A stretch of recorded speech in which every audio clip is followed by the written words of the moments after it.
네, 우리가 계속해서 출애굽기를 살펴보고 있습니다. 홍해를 건너서 이제 가나안까지 가는 그 여정들 하나를 보고 있는데, 지도를 한번 띄워주실까요?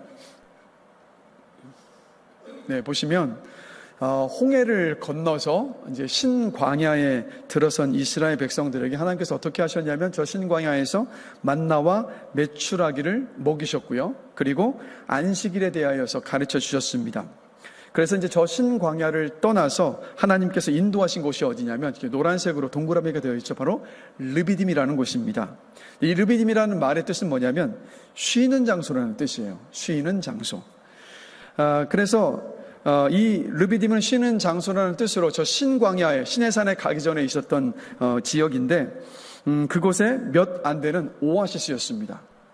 그러니까 모세가 40년 동안 있었던 곳이 어디냐면, 저기 무슨 미디안이라고 되어 있죠. 저 미디안이었습니다. 미디안에 모세가 40년간 있었고, 미디안 지역이 이쪽 시내산까지 포함돼서, 그래서 이 르비딤은 또 하나님께서 모세를 부르시고 모세를 만나주셨던 호렙산, 또 시내산이라고도 하죠. 그것과도 얼마 멀지 않은 곳이에요. 자, 그러면 충분히 생각해 보시는 건 뭐냐면, 모세는 이 르비딤을 알고 있었을 겁니다. 그 지역에 40년을 살았으니까요. 이곳에 가면 오아시스가 있다는 것을 알고 있었을 겁니다. 그러니 저 막 낮은 뜨겁게 불타오르는 저 광야를 걸어가면서 목이 말라서 막 힘들어하는 이스라엘 백성들에게 분명히 모세는 이렇게 말했을 거예요. 이제 조금만 더 가면 르비딤에 도착합니다. 그곳에 가면 물이 있습니다. 그러니 조금만 참으세요. 이렇게 격려하면서 그들을 달래면서 길을 걸어갔을 겁니다. 자, 그런데 이스라엘 백성들도 오아시스를 기대했었고, 또 모세도 자신의 경험해 보면 반드시 오아시스가 있을 것이라고 생각을 했는데, 막상 도착하고 보니까 쉬는 장소인 르비딤에 마실 물이 없었던 거예요. 그러니까 백성들의 실망이 이만저만이 아니었겠죠. 그리고 그들을 격려하면서 이끌고 왔었던 모세도 가슴이 덜컥 내려 앉았을 겁니다. 르비딤에서 또 마실 물이 없는 사건이 일어나는 거예요. 그래서 오늘 이 사건 속에서 하나님께서 우리에게 무엇을 가르치고 계시는가 한번 생각해 보면서 좀 은혜를 함께 나누고 싶습니다. 자, 그래서 먼저 이 사건 속에서 하나님께서 우리가 알고자 하시는 건 뭐냐면 이겁니다. 은혜가 당연해지면 불평한다는 거. 자, 르비딤에 물이 없다는 것을 확인하자 이스라엘이 2절을 보시면 이렇게 불평합니다. 백성이 모세와 다투어 이르되 우리에게 물을 주어 마시게 하라. 자, 여러분, 그 광야에 물이 없는데 모세라고 어디서 물을 마실 수 있게 하겠습니까? 그러니까 모세가 이 말을 들었을 때 직접 말은 안 했지만 속으로 이랬을 것 같아요. 내가 도대체 무슨 수로 당신들에게 물을 줄 수 있겠냐, 이 마음이었을 거예요. 그런데 그 마음을 얘기할 수는 없고 지도자니까. 그래서 모세는요, 위엄을 딱 갖추고 그들에게 이렇게 말합니다. 2절 하반절 보실까요? 우리 같이 한 목소리 한번 읽어보겠습니다. 너희가 어찌하여 나와 다투느냐? 너희가 어찌하여 여호와를 시험하느냐? 라고 말해요. 그러니까 물 달라고 항의하고 있는, 불평하고 있는 이스라엘 백성들이 잘못했다는 말이잖아요. 그러니까 안 그래도 지금 마실 물이 없어서 막 불평하고 있었는데 모세가 그들에게 뭔가 얼르고 달래는 말이 아니라 당신네들 이러면 안 됩니다. 이렇게 꾸짖고 나니까 이건 뭐가 됩니까? 불난 집에 기름 붓는 것과 똑같잖아요. 자, 그러니 이스라엘 백성들이 모세의 이 말을 듣고 3절을 보면 이렇게 반응합니다. 같이 한번 읽어보겠습니다. 당신이 어찌하여 우리를 애굽에서 인도내 내어서 우리와 우리 자녀와 우리 가축이 목말라 죽게 하느냐? 불평이 원망이 돼버렸어요. 그런데 불평이 원망이 됐고, 이 원망은 원망에서 멈춘 것이 아니라 오늘 읽지 않았지만 7절에 가보면요, 여기까지 갑니다. 같이 한번 읽어보겠습니다. 그들이 여호와를 시험하여 이르기를 여호와께서 우리 중에 계신가 안 계신가 하였음이더라. 불평이 원망이 됐고, 원망이 어디까지 가냐면 하나님 우리 곁에 계시지 않는다라는 하나님의 그 존재 자체를 의심하는 불신앙의 자리에까지 가는 모습을 봐요. 그래서 여러분 보시면 불평이라는 것은 아시지만 전염성이 정말 강하죠. 그러니까 사람은 불평하는 말을 들으면 그 부정적인 정서가 그대로 전달이 돼서 나도 모르게 비슷한 감정을 느끼게 된다고 합니다. 다들 경험해 보셨으니까. 그리고 특별히 긍정적인 어떤 말보다 이 부정적인 감정이나 말은 더 강하게 인식이 되고, 그리고 더 오래 기억돼요. 그래서 칭찬이나 감사보다는 불평은 더 쉽게, 그리고 더 깊게 퍼져나갑니다. 생각해 보십시오. 이스라엘 백성들이 르비딤에 도착해서 물이 없었을 때 전체가 다 한꺼번에 다 이구동성으로 같은 말로 불평하지 않았을 거예요. 분명히 그 사실에 불평하기 시작했었던 몇몇 사람들이 있었을 겁니다. 그들로부터 불평이 시작한 거예요. 그런데 지금 모두가 다 마실 물이 없는 상황에 처해 있었으니까 나도 불평하다 보니까 그 불평을 듣고 저 사람도 불평을 하고 서로 막 불평하기 시작했던 거예요. 그러면서 어떻게 됩니까? 마음이 점점 굳어져 가는 거죠. 그래서 그 불평이 원망이 되어버렸고 하나님의 존재를 의심하는 데까지 가버렸던 거였습니다. 잠언 18장 21절에 보면 우리가 3주 전에도 함께 말씀을 나눴던 말씀이지만 같이 한번 읽어보겠습니다. 죽고 사는 것이 혀의 권세에 달려있나니. 그러니까 불평은 뭐냐면 나를 죽이고 그 말을 듣는 다른 사람도 죽이고 내가 속해 있고 내 불평하는 말을 듣고 있는 그 모든 공동체도 죽일 수 있어요. 허물어 버릴 수 있습니다. 이스라엘 백성들이 딱 이 모습이었어요. 불평은 그래서 전염되기 쉽고 치료하기 힘든 여러분 영혼의 병과도 같습니다. 요즘 다시 질문 드릴게요. 불평이 내 입에서 많이 나오고 있다면 그렇다면요 내 심령의 건강 상태를 점검해 봐야 됩니다. 그러면 저는 한번 이스라엘 백성을 보면서 이런 질문을 던져봐요. 도대체 왜 이렇게 불평하고 원망을 했을까? 왜 이렇게 쉽게 불평하고 원망을 했을까? 그래서 한번 생각해 봤어요. 이들이 르비딤에 오기 전까지 이스라엘 백성들이 경험했었던 일들입니다. 자, 애굽의 10가지 재앙 경험했습니다. 하나님께서 가르신 그 홍해를 건넜습니다. 그들이 그토록 두려워하고 무서워했었던 바로와 바로의 군대를 하나님께서 홍해에 그냥 묻어버리시는 일들을 경험했습니다. 마라에 도착해서 쓴 물이 단물이 되는 기적을 경험했습니다. 또 매일 아침마다 만나가 내리고 저녁마다 메추라기를 주시는 그 기적을 매일 경험하고 있었습니다. 또 출애굽을 한 그 순간부터 어떤 일이 있었습니까? 낮에는 구름 기둥으로 밤에는 불 기둥으로 이들을 보호하시고 이들을 이끌어 가시는 그 기적을요 매일 경험한 거예요. 하루 24시간 365일 내내 하나님의 임재 속에서 하나님의 기적 속에서 하나님의 보호 속에서 인도 속에서 광야를 걷는 기적을 경험했던 사람들이 바로 이스라엘 백성들입니다. 그러니까 매일이 기적이었어요. 매 순간이 기적이었습니다. 근데 문제는 뭐냐면 매일 기적 속에 있다 보니까 매 순간이 기적이다 보니까 어떻게 됐겠습니까? 익숙해진 거예요. 익숙해지니까 무덤덤해집니다. 이런 말이 있잖아요. 사람은 적응의 동물이다. 그래서 아무리 열악하고 힘든 환경이라 할지라도 사람은 적응합니다. 그렇죠? 여러분들 다 이때까지 힘들고 어려운 그 시간들을 지나올 수 있었던 이유는 뭐냐면 바로 그 적응력을 하나님께서 우리에게 주셨기 때문이잖아요. 분명한 것은 이 적응력이라는 것은 하나님이 우리에게 주신 선물이 맞습니다. 자, 그런데 이 선물이 때로 우리에게 정말 독이 될 때가 있어요. 어떤 때입니까? 하나님께서 주시는 은혜에 적응해 버릴 때. 그 은혜에 익숙해져 버릴 때. 자, 생각해 보십시다. 우리 코로나 시절 생각해 보십시다. 함께 예배할 수 없을 때가 있었어요. 그렇죠? 그때에서야 비로소 우리가 뭘 깨달았냐면, 야, 이게 함께 모여서 하나님을 예배하고 함께 모여서 성도 간의 교제를 나누는 게 이렇게 감사한 일이었구나. 우리 정말 뼈저리게 느꼈잖아요. 그래서 저는 아직도 기억해요. 그 전체가 모이는 집회 금지 명령이 나라에서 딱 떨어지고 나서 한동안 우리가 모이지 못했고, 저는 진짜 텅 빈 예배당에서 영상을 찍기 위해서 저 앞에 벽을 보면서 설교 영상을 찍어야 했던 때가 있었습니다. 그러다가 집회 금지가 풀리고 나서 여기에 정말 오랜만에 와서 예배했던 때 기억하세요? 그때 그렇게 떠나길 싫어하시더라고요. 예배 다 마치고 예배당 문을 나서서 3, 3, 5 모여가지고 그냥 너무 반가워서 우리가 함께 교제하는 그것 자체가 너무 기쁘고 감사해서 떠날 줄을 모른 채 서서 대화하면서 했었던 때 기억하시잖아요. 그렇죠? 요즘은 어떠십니까? 요즘은 어떠세요? 혹시 억지로 예배 드리러 와서 하여튼 예배 시간 끝나면 어떻게든 빨리 집에 가고 우리 목장 모임 하자고 목원하고 목자가 부르면 하여튼 무슨 핑계를 대서라도 혹시 이 교회를 떠나시려고 하고 계시지 않으세요? 만약 그렇다면 이유는 뭐냐면 다시 익숙해진 거예요. 다시 익숙해진 거예요. 자, 그리고 또 생각해 보십시오. 우리가 살아있는 이유는 하나님이 우리에게 매일 생명을 주시기 때문이잖아요. 그렇죠? 우리가 그로 인하여 살며 기동하느니라 라고 바울의 고백처럼 우리는 졸지도 않으시고 주무시도 않으시면서 지켜주시는 하나님께서 계시기 때문에 두 다리 쭉 뻗고 잠잘 수 있는 거고 어김없이 하루를 시작할 수 있는 거예요. 그래서 살아있다는 것이 기적이잖아요. 살아있음이 은혜이고 기적이잖아요. 자, 그런데 우리는 살아있다라는 것을 너무 당연하게 여기거든요. 어제도 살아있었고 오늘도 어김없이 살아있을 것이라고는 대번에 생각하고 그렇게 하루를 시작하다 보니까 감사하지 않아요.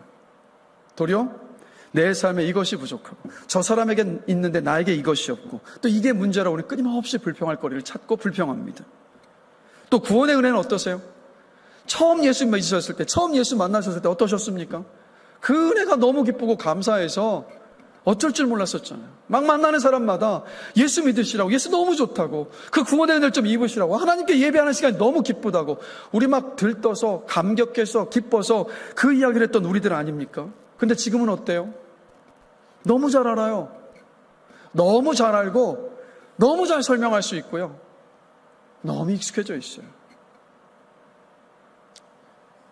그래서 구원의 감격과 기쁨 없이 살아가는 순간들이 많습니다. 우리도 이스라엘 백성들처럼 하나님의 은혜에 처음에는 감격하고 기뻐하다가 점점 무디어져 가면서 원래 그런 것처럼 여기며 삽니다. 하나님의 은혜 속에서 살고 있어서 은혜가 은혜로 보이질 않고 하나님께서 우리에게 주시는 그 은혜를 권리로 여기고 당연하게 생각하며 사는 순간들이 많습니다. 여러분, 은혜는 뭡니까? 받을 자격이 없는 사람에게 하나님께서 거저 베풀어주는 선물이 바로 은혜잖아요. 분명한 것은요, 우리 은혜는 공짜입니다. 그런데 공짜라고 해서 그 은혜가 당연하진 않거든요. 그래서 우리가 은혜에 익숙해지지 않았으면 좋겠습니다. 은혜를 당연하게 여기지 않았으면 좋겠습니다.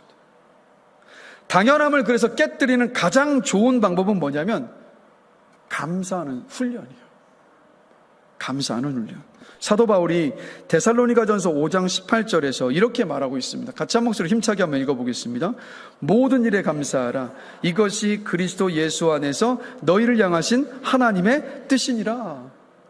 모든 일에 감사하는 것이 우리를 향하신 하나님의 뜻이라고 분명히 말씀하고 있습니다. 그러니까 우리의 인생은 하나님의 섭리와 하나님의 주권 가운데 있습니다. 그러니까 우리의 인생에 하나님의 은혜의 손길이 닿지 않은 곳이 없어요. 그래서 우리는 모든 일에 감사할 수 있다라고 말씀하는 거예요. 바울이 모든 일에 감사하라라고 명령을 하고 있는데 왜 이렇게 말했겠습니까? 바울은 우리가 하나님의 은혜에 이스라엘 백성들처럼 쉽게 익숙해지고 당연하게 여기게 된다는 걸 너무 잘 알고 있었거든요. 본인도 경험했던 일이고. 그래서 뭐라고 말하냐면 모든 일에 감사하라라고 말하고 있는 거예요. 모든 일에 감사라는 것은 뭐냐면 모든 일들이 하나님의 주권과 섭리 속에 있고 우리가 은혜 속에 살고 있으니까 감사하는 훈련을 하라는 말이기도 합니다. 그러니 여러분, 우리 매일요, 우리 감사하는 훈련을 매일 하십시다. 내가 받은 은혜를요, 우리 목장 식구들 함께 만나거나 교회 믿음의 동역자들을 만나면 내가 받은 은혜를 구체적으로 한번 고백하십시다. 그렇게 내가 받은 은혜를 구체적으로 나누면서 어떻게 되냐면 새롭게 다시 확인하고 느끼게 될 수 있잖아요. 그럴 때 당연함이 감사함으로 바뀌게 될 줄로 믿습니다. 그러니까 불평과 원망이 우리 가운데 설 자리가 없어지고 도리어 만날 때마다 감사하고 기쁨의 그 고백들, 믿음의 고백들이 우리의 입술에 채워지게 될 줄로 믿습니다. 여러분, 그런 은혜가 있게 되기를 주님의 이름으로 축복합니다. 그리고요, 여러분, 교회라는 곳은 어떤 곳이냐면 여러분, 불평과 원망을 나누는 곳이 아닙니다. 교회는 서로 함께 하나님이 주신 은혜의 이야기를 나누면서 기뻐하고 감사하는 곳이 바로 교회입니다. 그러니 여러분들이 속해 있는 모임, 여러분이 속해 있는 목장, 여러분이 누구라도 3, 4모 모여 있을 때 불평과 원망을 나누는 것이 아니라 하나님이 주신 은혜의 이야기를 나누면서 서로 함께 기뻐하고 하나님께 영광 돌릴 수 있는 우리 교회가 되기를 주님의 이름으로 간절히 기도합니다. 그리고 교회는 어떤 곳이냐면 서로의 믿음을 격려하는 것. 그래서 여러분, 우리 주님께서 주신 은혜를 함께 나누고 기뻐하고 감사하고 서로의 그 은혜 속에서 서로의 믿음을 격려하는 그 공동체를 만들어가게 되기를 다시 한번 주님의 이름으로 간절히 축원합니다. 여러분들이 그 주역이 되셔야 합니다. 여러분들이 은혜를 먼저 나누시고 믿음의 격려를 하는 시작자가 되셔야 돼요. 그렇게 될 때 우리 교회가 정말 하나님의 은혜로 가득하고 모일 때마다 믿음의 도전과 격려를 받아서 험한 세파지만 정말 줄을 붙잡고 의지하면서 세상에 무너지지 않고 하나님의 군사답게 영적으로 승리하며 이 세상을 살아갈 수 있는 놀라운 일들이 우리 가운데 생겨날 줄로 믿습니다. 자, 두 번째로 하나님께서 오늘 본문에서 우리에게 말씀하고 싶은 건 뭐냐면, 여러분, 하나님은 우리의 종교성을 다루십니다. 이스라엘 백성은 르비딤에 오기 전에 마라에서도 마실 물 때문에 불평하고 원망을 했습니다. 그리고 신광야에서는요, 먹을 것이 없다고 또 불평하고 원망했습니다. 이들의 모습을 보면서 우리가 종종 이런 질문을 던지잖아요. 야, 이 사람들 하나님 믿는 사람들 맞나? 이런 질문 해보신 적 있으시잖아요. 이들은 하나님을 믿는 사람들일까요? 아닐까요? 이스라엘 백성들은 믿는 사람들 맞아요. 왜 그러냐면 출애굽기 14장 31절을 보실까요? 같이 읽겠습니다.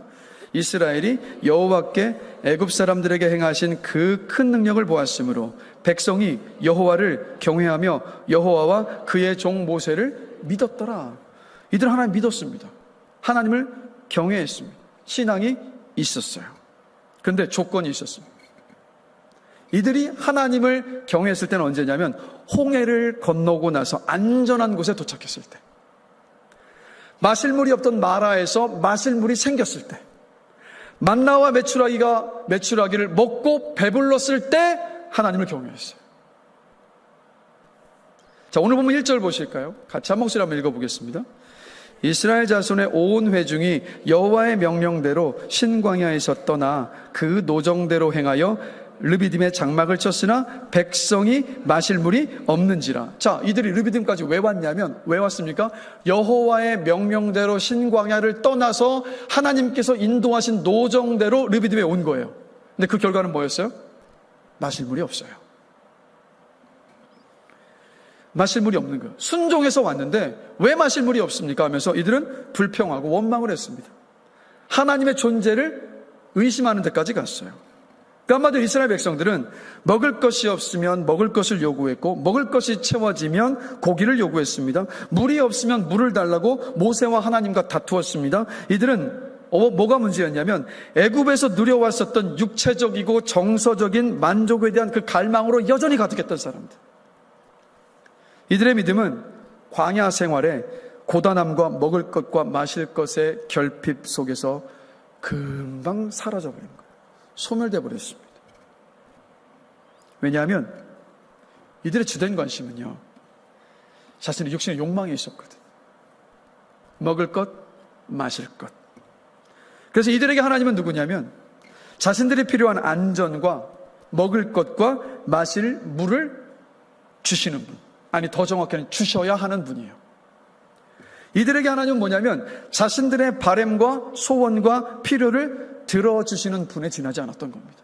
그러니 먹을 물이 사라지고 안전함이 사라지고 먹을 것이 없어지면 하나님을 불평했고 원망했고 심지어는 하나님과 다투기까지 했었던 것이 바로 이스라엘 백성들입니다. 그래서 이스라엘 백성들이 이런 신앙을 가리켜서 기복신앙이라고 말하잖아요. 기복신앙. 자, 여러분, 기복신앙에는 특징이 있습니다. 세 가지 특징이 있는데요. 먼저는 기복신앙은 복을 비는 자신과 복을 준다고 믿는 대상과의 인격적인 교제가 없습니다. 인격적인 교제는 뭐냐면 서로 반응해서 내 의지를 따라서 그 말씀에 따르고 내 뜻을 꺾고 하나님의 뜻에 순종하는 것, 반응하는 것, 이게 인격적인 교제란 말이에요. 생각해 보세요. 단지 복을 빌고 결과물을 내가 소유하려는 집착 외에 다른 것은 없어요. 기복신앙에는. 만약 내가 소유하려는 것을 소유하지 못하면 복받지 못했다고 끊임없이 자책하고 절망하기도 합니다. 바로 누구의 모습이냐면 이스라엘 백성들의 모습. 복을 받았다는 의미를 오직 내가 바라고 원하는 것을 소유하느냐, 소유하지 못했느냐, 거기에 두는 것. 이게 바로 기복신앙입니다. 그래서 인격적인 교제가 없어요. 두 번째 기복신앙의 특징은 뭐냐면 같이 한번 읽어보겠습니다. 복을 받겠다는 자신에게 모든 초점이 맞추어져 있습니다. 그러니까 자기가 성공하기를 바라고 안전하기를 바라고 먹을 것이 풍족하기를 원하고 마실 물이 풍부하기만을 바라요. 복의 결과물을 자기 자신에게로 향하는 데만 온통 관심이 다 쏠려 있습니다. 철저하게 뭐냐면 자기애적인 욕망을 추구하는 신앙이 바로 기복신앙이에요. 그래서 이스라엘 백성들은 자신들이 먹을 것을 달라, 물을 달라고 할 때 모세의 처지와 상황, 하나님의 마음, 여기 관심 하나도 없었습니다. 오로지 어디에 있었냐면 지금 내가 목마르다. 지금 내가 배고프다. 이것에만 관심이 있었다. 오로지 자기 자신에게. 자, 세 번째 기복신앙의 특징은 뭐냐면 같이 한번 읽어보겠습니다. 기복신앙은 구하는 복이 소멸할지도 모른다는 두려움을 수반해요. 그러니까 기복신앙을 가지고 있는 사람들이 구하는 복의 실체는 뭐냐면 그냥 눈에 보이는 것들이거든요. 물질이 될 수 있고 건강이 될 수 있고 성공이 될 수 있고 뭐 성취가 될 수 있어요. 자, 눈에 보이는 것들이기 때문에 두려움은 필연적이죠. 왜 그렇습니까? 내가 소유한, 내가 얻은 그 복이 없어질 가능성이 항상 존재하기 때문에. 먹을 것이 없고 마실 물이 없으면 죽을 것 같은 두려움에 모세와 하나님께 원망했던 이스라엘 백성들이 딱 이 기복신앙을 가지고 있었던 그 모습이었습니다. 자, 그런데 이스라엘 백성들의 모습은, 이스라엘 백성의 이 기복신앙은 우리의 모습일 수도 있잖아요. 하나님을 내 소원과 필요를 채워주시는 분으로만 여기는 시간을 기복신앙이라고 하는데 다른 말로는, 다른 표현으로는 종교생활이라고도 합니다. 이 세상에 기독교를 제한 모든 종교가 생겨난 이유는 딱 한 가지입니다. 인간의 욕망을 성취하기 위해서. 자, 가나안 땅에 가나안 족속들이 많이 섬기던 우상이 바로 바알과 아세라입니다. 이들은 다 풍요의 신이에요. 자, 이 바알과 아세라 같은 목석이 됐든 돌로 깎아 만든 것이 됐든 청동을 부어 만든 것이 되었든 이런 우상을 사람들이 왜 만들고 섬겼습니까? 자신들이 바라는 어떤 부귀와 영화와 성공을 위해서 만들었거든요.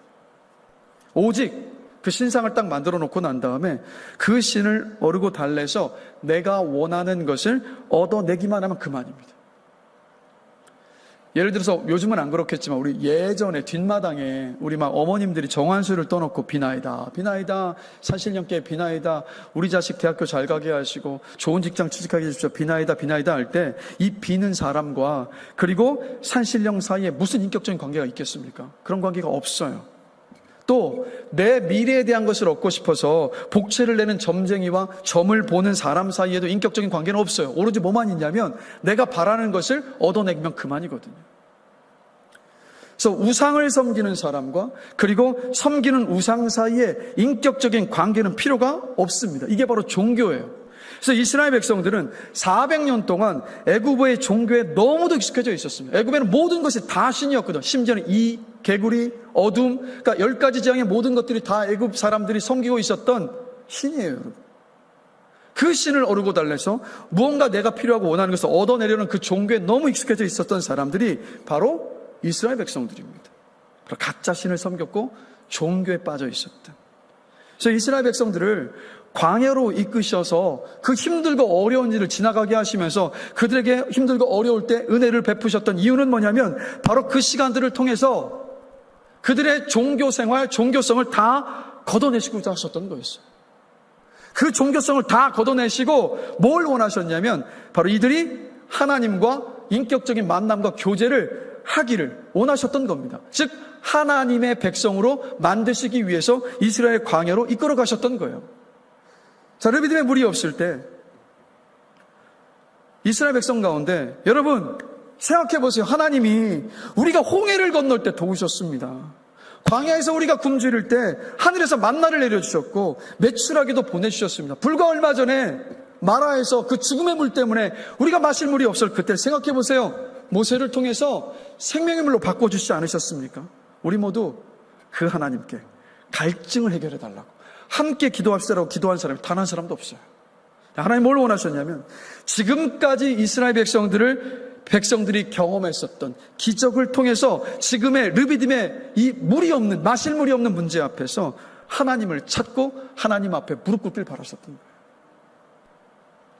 또 르비딤에 물이 없을 때 오늘 본문을 보시면 여러분 우리가 홍해를 건너면서 우리는 하나님이 우리를 구원하시는 하나님이시라는 것을 알았습니다. 홍해에서 하나님 우리에게 구원의 하나님이시라는 것을 우리에게 가르치셨습니다. 마라의 쓴 물을 우리가 마실 수 있는 단물로 바꿔주시면서 하나님은 우리를 치료하시는 여호와 라파의 하나님이심을 가르쳐 주셨습니다.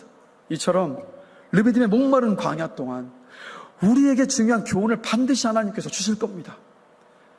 그러니 하나님께서 르비딤에 마실 물이 없는 이 고난을 주신 의미가 무엇인가? 우리 함께 생각해 봅시다. 이렇게 마실 물이 없는 고난의 의미를 생각해 보자는 사람이 단 한 사람도 없었어요. 하나님이 바라셨던 것은 뭐냐면 그저 고난 앞에 불평하고 원망하는 게 아니라 왜 우리를 사랑하시는, 나를 사랑하시는 하나님이, 우리를 항상 선한 길로 이끌어 가시는 하나님이 왜 이 고난을 허락하셨을까? 그 의미를 생각해 보기를 원하셨던 거예요. 이게 인격적인 반응이니까. 그리고 또 여러분, 우리가 르비딤 광야에 도착한 것은 하나님의 인도하심입니다.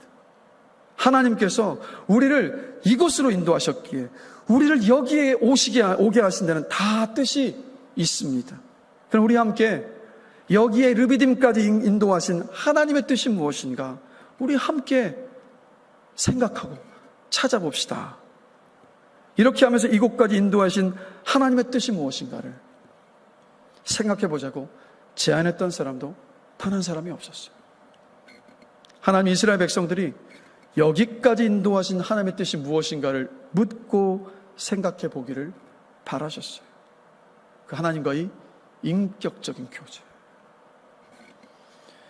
이스라엘 백성들 전체가 다 마실 물 없다고 불평과 원망만 쏟아내고 있을 때, 하나님의 존재까지도 다 의심할 때 단 한 사람만큼은 달랐어요. 모세가 4절에서 하나님을 찾고 그 앞에 이렇게 무릎 꿇고 부르짖습니다. 같이 4절 말씀 함께 읽어보겠습니다. 내가 이 백성에게 어떻게 하리까? 그들이 조금 있으면 내게 돌을 던지겠나이다. 모세는 그 위기의 상황에, 그 고난의 때에 가장 먼저 하나님을 찾습니다. 근데 모세가 직면한 어려운 그 상황을 어떻게 하면 좋을지를 하나님께 물었어요. 하나님, 이 순간에 이렇게 해주십시오. 저곳에 물이 있을 법한 곳에 물이 없었으니까 그 땅에서 물이 솟아나게 해주십시오. 이렇게 내가 바라고 원하는 것을 하나님께 구했던 것이 아니라, 자신이 바라고 원하는 것을 하나님께 요구했던 게 아니라 어떻게 했습니까? 하나님께 말씀드리고 하나님의 뜻에 맡기잖아요. 훗날 하나님은요, 끊임없이 불평하고 원망하고 하나님께 불순종하는 이스라엘 백성들에게 너무 실망하시고 너무 견딜 수가 없으셔서 너무 화가 나셔서 출애굽기 33장 30절을 보시면 이런 말씀을 하세요. 같이 한번 읽어보겠습니다. 너희를 젖과 꿀이 흐르는 땅에 이르게 하려니와 나는 너희와 함께 올라가지 아니하리니 너희는 목이 곧은 백성인즉 내가 길에서 너희를 진멸할까 염려함이니라. 하나님, 이 말씀이에요. 내가 너희에게 젖과 꿀이 흐르는 가나안 땅에 이르게 하겠다고 약속을 했다. 그러니 그 약속대로 너희가 가나안 땅에 내가 들어가게는 하겠다. 그런데 들어가게는 하겠지만 나는 더 이상은 너희와 함께하지 않겠다는 말이에요. 근데 하나님의 이 말씀에 모세가요, 출애굽기 33장 15절과 16절을 보면 이렇게 말합니다. 같이 또 읽겠습니다. 주께서 친히 가지 아니하시려거든 우리를 이곳에서 올려보내지 마옵소서. 나와 주의 백성이 주의 목전에 은총 입은 줄을 무엇으로 알리까?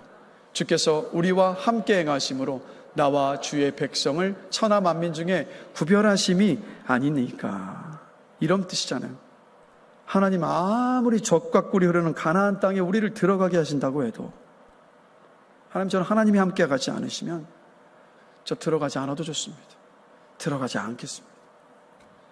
하나님, 저에게는 젖과 꿀이 흐르는 땅은 가나안 땅에 들어가는 게 중요한 것이 아니라, 가나안 땅에 그 젖과 꿀이 중요한 게 아니라 하나님과 함께하며 하나님과 교제하는 것이 저에게는 가장 중요합니다.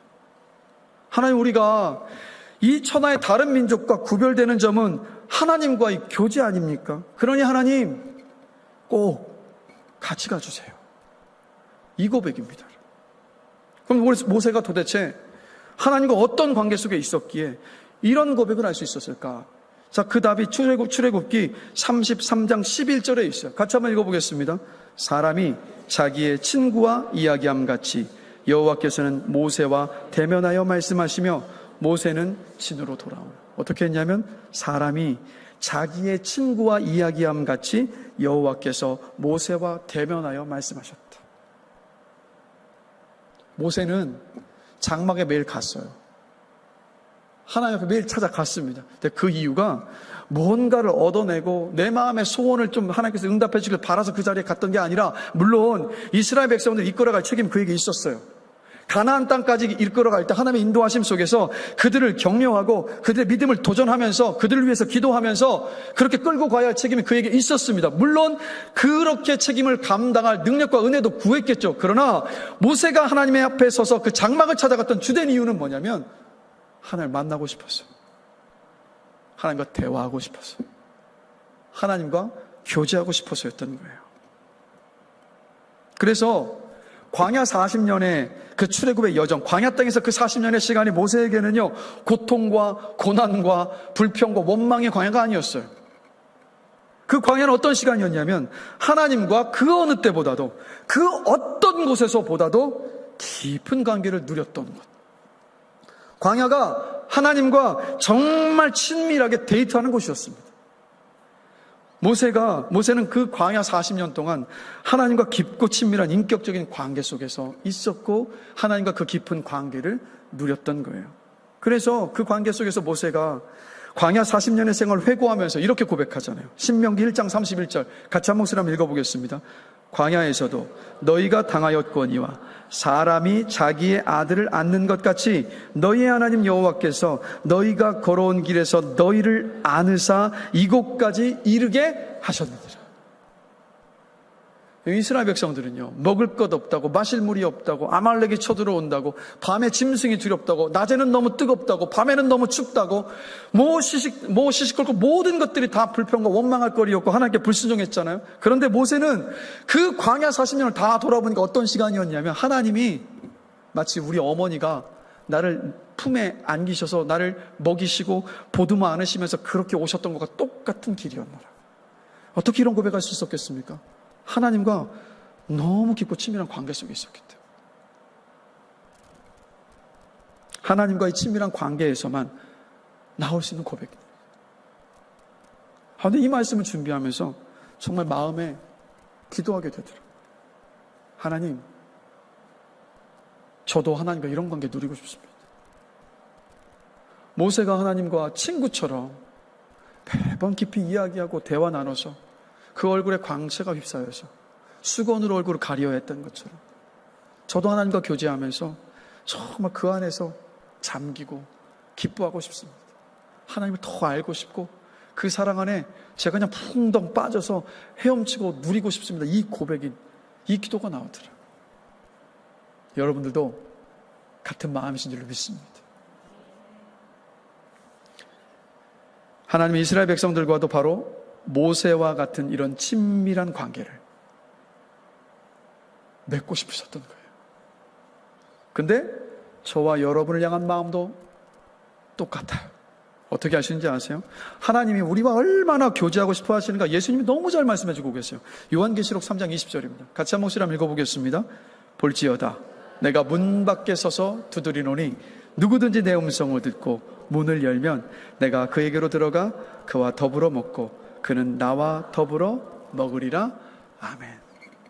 이건 지금 믿는 사람들을 향한 예수님의 말씀이에요. 지금도 여러분의 마음을 놓고 하고 계십니다. 야, 나 너하고 좀 이야기하고 싶다. 얘야, 나 너의 마음과 생각들을 내가 좀 다 알고 싶다. 너를 향한 내 마음과 생각과 뜻이 무엇인지 나 너에게 말해주고 싶다. 주님 지금도 우리의 마음을 놓고 하고 계시다고요. 우리와 대화하고 교제하고 싶어 하십니다. 자, 여러분 우리가 기도하기 위해 이 자리에 모였습니다. 기도는요, 우리의 마음의 소원을 하나님께 아뢰고 그 소원을 이루어내는, 얻어내는 수단이 아닙니다. 기도는 일방적으로 내 소원과 내 기도 제목을 말하고 기도 열심히 했다고 생각하면서 자리 툭툭 털고 일어나는 것이 기도가 아닙니다. 김영목 목사님의 사귐의 기도라는 책이 있습니다. 꼭 읽어보시기를 권면합니다. 그 책을 보면 이렇게 말해요. 기도의 목적은 하나님께 무언가를 얻어내는 것이 아니라 하나님과의 깊은 인격적 관계 안으로 들어가는 것에 있습니다. 기도는 뭐냐면 하나님과 교제하는 통로입니다. 또 다른 말로 김영국 목사님의 책의 제목으로 이야기하자면 기도는 하나님과의 사귐의 통로예요. 그럼 한번 생각해 봤으면 좋겠습니다. 우리의 기도의 초점은 무엇에 맞춰져 있습니까? 솔직하게 이야기하자면 우리의 기도의 초점은 뭐냐면 나의 문제, 내가 원하는 것에 맞추어져 있잖아요. 우리의 기도가 하나님께 요구하는 기도에 머물러 있습니다. 그러니까 하나님을 정말 인격적인 분으로 고백은 하지만 정작 하나님을 우리는 어떻게 대할 때가 많냐면 나에게 내가 필요한 선물을 가져다 주시는 산타클로스나 아니면 내 마음의 소원을 들어주고 그대로 실행해줄 마술램프의 요정 지니 정도로 여기면서 대할 때가 우리 너무도 많잖아요, 여러분. 사랑한다라고 이야기를 하면서도 내 할 이야기만 딱 던져놓고 그 자리를 툭툭 떨고 자리를 떠버려서 하나님을 외롭게 할 때가 너무도 많잖아요. 문제가 있을 때는 그렇게 열렬히 하나님을 찾습니다. 근데 반면 문제가 없을 때는 어떻습니까? 기도하는 자리에 안 와요. 문제가 있을 때는 문제 해결을 위해서 기도가 막 술술술 나오는데 문제가 없을 때는 어때요, 여러분? 10분이 10시간 같잖아요. 그 시간이 왜 이렇게 길게 느껴지고 왜 이렇게 지루하게 느껴지는지. 그래서 우리 기도를 많이 하는데 욕심도 많고 인격과 성품이 성숙하지 않은 분들이 있습니다. 문제 해결과 내 소원의 성취만을 두고 기도하면 아무리 기도의 시간이 많아도 아무리 기도를 열심히 해도 아무리 기도의 응답의 경험이 많다 할지라도요, 그거는 나의 욕심을 강화할 뿐이에요. 우리의 인격과 성품이 다듬어질 수가 없습니다. 그래서 만약에 나 자신을 한번 돌아보면서 나의 인격과 성품이 예수를 믿고 만나고 난 이후로 전혀 다듬어지지 않고 여전히 나밖에 모르고 여전히 이기적이다, 그렇다면 먼저 우리가 돌아봐야 될 것은 뭐냐면 나의 기도 생활이 어디에 초점이 맞추어져 있는가를 점검해야 합니다. 하나님과 깊은 교제와 사귐의 기도를 하고 있는가, 아니면 일방적으로 내 마음의 소원만을 아뢰고 끝내는 그런 기도 속에 머물러 있는가, 우리 먼저 돌아봐요. 그래서 생각해 보세요. 누군가를 사랑하면 그 사람과 대화하는 시간이 어떻게 돼요? 기다려지고 재밌고 즐겁잖아요. 똑같이 하나님을 사랑하면 하나님과 대화하는 이 기도 시간이요, 기다려집니다. 그리고 즐거워져요. 만약에 기도하는 시간이 너무 어렵고 힘들고 억지로 지나면 끌려오듯이 하고 지루하고 그냥 의무감으로 버텨내야 하는 그런 시간이라면, 혹시 이 자리에 그런 분이 안 계시겠죠. 혹시 만약에 그렇다면 그럼 이걸 봐야 돼요. 내가 하나님을 사랑하는지. 물론 신앙생활을 처음 시작해서 기도를 배워가시는 분들은 예외입니다. 왜냐하면 기도를 배워가야 되고 알아가야 하기 때문에, 훈련해가는 시간이 필요하기 때문에 예외예요. 그러나 신앙생활의 연수가 오래되었다면 우리의 기도를 돌아봐야죠. 저도 이 말씀을 준비하면서 저의 기도를 돌아보게 되더라고요. 그래서 사귐의 기도에서 김영국 목사님은 기도의 초점이 나의 문제와 내가 원하는 것에서 하나님은 어떤 분이신가, 하나님의 뜻은 무엇인가로 옮겨가야 합니다라고 말씀하고 있더라고요. 그러니까 하나님이 주시는 선물보다 바로 내가 기도하는 대상, 내가 대화할 수 있는 대상, 나와 교제하기를 원하시는 하나님 그분께, 하나님 자신께 더 관심을 두면서 기도해야 한다는 말이잖아요. 바로 그런 기도가 하나님과 교제하는 시간이요, 하나님과 사귀는 기도입니다. 우리의 기도가요, 그런 기도로 변화가 되기를, 발전해 가기를, 성숙해져 가기를 주님의 이름으로 간절히 축원합니다.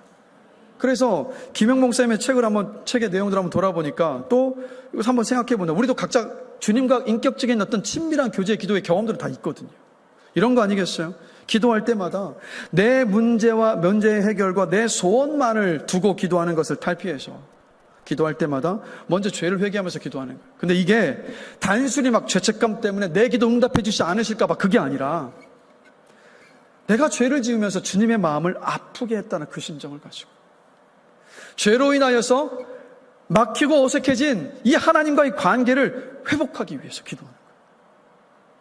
또 하나님께서 기도하면서 하나님께서 하신 일과 하나님의 그 성품을 알아드리고 높이며 칭찬해 드리는 겁니다. 자, 여러분, 여러분이 사랑하고 여러분을 사랑하는 사람이 여러분에게 너무 예쁘다, 너무 멋지다면 기분이 어떠세요? 불쾌하세요? 아니잖아요. 기분 좋잖아요. 그죠? 예쁘다, 멋지다는 말에 나를 사랑하고 나를 아끼는 사람이 예쁘다, 멋지다고 얘기하는데 기분 나빠할 사람이 어디에 있으면 얼마나 기쁜 일입니까? 여러분, 하나님 똑같으시거든요. 우리가 하나님을 칭찬하고, 하나님을 칭찬하는 게 결국 찬양하는 거잖아요. 하나님을 칭찬하고, 하나님께서 이런 분이시라고 막 감탄하고, 그리고 하나님께 감사하면요, 하나님 너무 기뻐하세요. 그리고 어렵고 힘든 상황 속에서도 우리 선하신 하나님을 향한 신뢰를 고백하십시다. 하나님, 제가 이해는 안 되지만, 지금 제 앞에 놓여진 문제가 어떻게 되는지 몰라서 두렵기도 하지만, 그런데 저 하나님 신뢰합니다. 하나님 선하신 분이신 것을 제가 신뢰하고, 그렇기에 저를 선하신 곳으로 이끌어가고 계시다는 것을 믿습니다. 어려울 때, 힘들 때 하나님을 신뢰한다는 우리의 고백이 하나님을 감동시킵니다. 또 나의 어떤 육체적, 정신적인 상처와 아픔들, 너무 쉽게 실수하고 무너지고 죄는 나의 모든 연약함들이요, 가리구나 포장할 것이 아니라 하나님께 솔직하게 인정하면서 우리 말씀드리십시다. 하나님은 우리의 그 상한 심령을 기쁘게 받으시거든요. 그리고 기쁘게 받으시면서 동시에 어떻게 하시냐면 우리의 약함 속에서 하나님의 강하심을 보여주시잖아요. 그리고 내 문제와 내 마음의 소원을 두고도 기도하십시다. 그런데 내 뜻대로만 이루어달라고만 기도하지 말고, 하나님, 이 문제와 소원에 대한 하나님의 뜻이 무엇인가 저에게 좀 알려주십시오. 그러면 제 마음의 소원과 뜻은 이것이지만 이 뜻을 내려놓고 이 뜻을 꺾고 하나님 뜻에 순종하겠습니다. 내 뜻을 꺾고 하나님의 뜻에 순종하는 기도를 통해서 겟세마네 동산에 순종하신 예수님을 우리가 닮아갈 수 있어요. 그리고 기도하면서 말씀을 읽고 말씀을 묵상하는 것을 쉬지 마십시다. 왜 그러냐면 우리의 기도에 대해서 하나님께서 무엇으로 응답하시냐면 바로 말씀으로 응답하시니까. 진짜 하나님의 음성을 듣기를 원하신다면 기도하시면서 말씀을 놓지 마십시오. 그리고 주님은 또 이렇게 말씀하고 계시더라고요. 쉬지 말고 기도해라. 쉬지 말고 기도해라. 우리가 하나님께 집중하면서 눈을 감고 기도하는 시간과 장소가 있어야 합니다. 오늘처럼 금요성령 집회나 새벽 기도의 시간이나 아니면 우리 각자의 어떤 시간과 여력을 따라서 내 기도의 골방을 만들고 그렇게 집중해서 기도하는 시간이 필요해요. 근데 만약에 눈을 감고 집중해서만 하는 기도만이 기도라고 한다면 우리 쉬지 말고 기도할 수가 없어요. 그러니 눈을 뜨고 기도해야죠. 눈을 뜨고 걸어가면서, 운전을 하면서, 집안일을 하면서, 일을 하면서, 누군가를 만나면서 우리 기도하는 겁니다. 마음으로. 근데 다 언제든 기도할 수 있죠. 우리 안에 성령이 계시니까. 그러니까 우리 삶의 모든 순간이 하나님을 생각하고 하나님과 대화하는 시간이 되었으면 좋겠습니다. 그러니까 우리가 모든 순간이 하나님과 커넥트 되어 있는, 연결되어 있는 시간이 되었으면 좋겠어요. 그럴 때 하나님과 연결이 되어 있으니까 하나님으로부터 부어지는 은혜와 힘이 있잖아요. 그래서 제 바람은 뭐냐면 저도 그렇고요. 우리 모두 이기적인 내 욕망을 채우기 위해 썼던 수단이었던 이 기도가 하나님과의 친밀한 교제 시간이 되기를 간절히 축원합니다.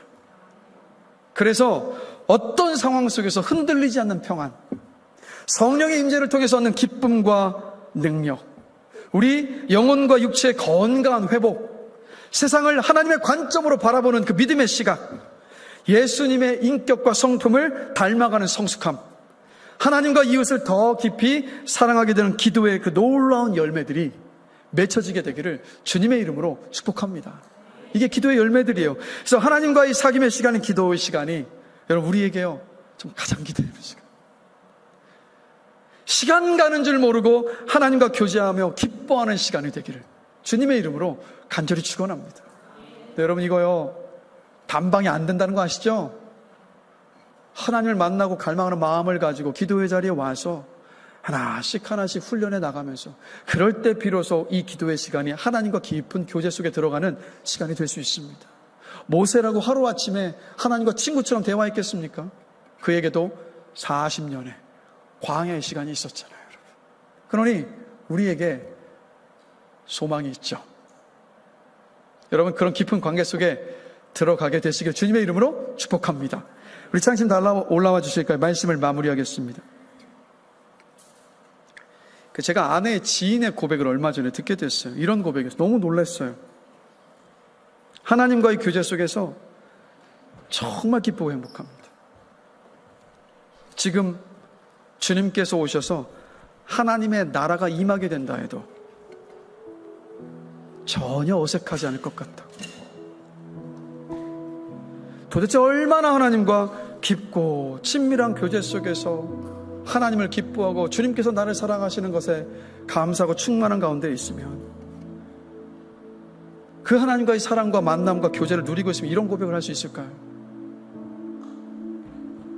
그럼 우리가 다른 거 부러워야 될 것이 아니라 진짜 이런 고백, 이 나의 고백이 되기를 원하는 이 거룩한 갈망, 우리 안에 품게 되었으면 좋겠습니다.